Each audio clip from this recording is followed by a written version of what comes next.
Okay, you guys, I'm going to see how long this thing takes to go from 50 to 70. So I'm going to step on it right now. Alright, I got her to the board, you guys.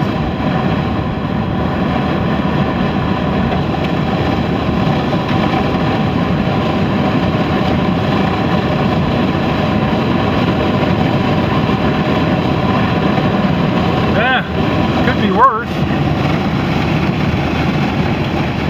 Well, I better slow this thing down.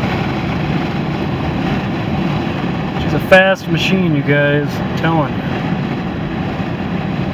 A little hard to control it sometimes.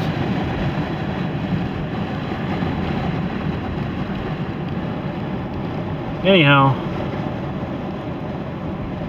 it's just kind of fun to show you, you know, the 231 V6, that's about the average acceleration that it has. I mean, it does the job, but again, in today's world, with all the traffic, and you know, you might pull out in front of someone and they're coming at you kind of quick, and yeah, these just don't really produce the power you really need these days, unless you're in a small town or something.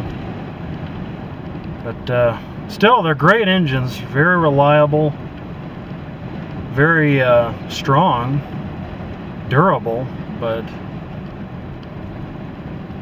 yeah, if I get some money up, I would love to put an LS motor in this. That would be perfect for this car. But of course, the Grand National V6 would be nice. Just put the turbo and all the goods on it and make it like an intercooled T-Type or Grand National, or you know, any of those kind of cars.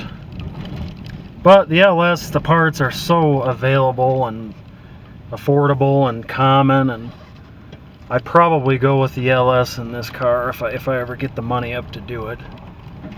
But anyhow, thanks for watching.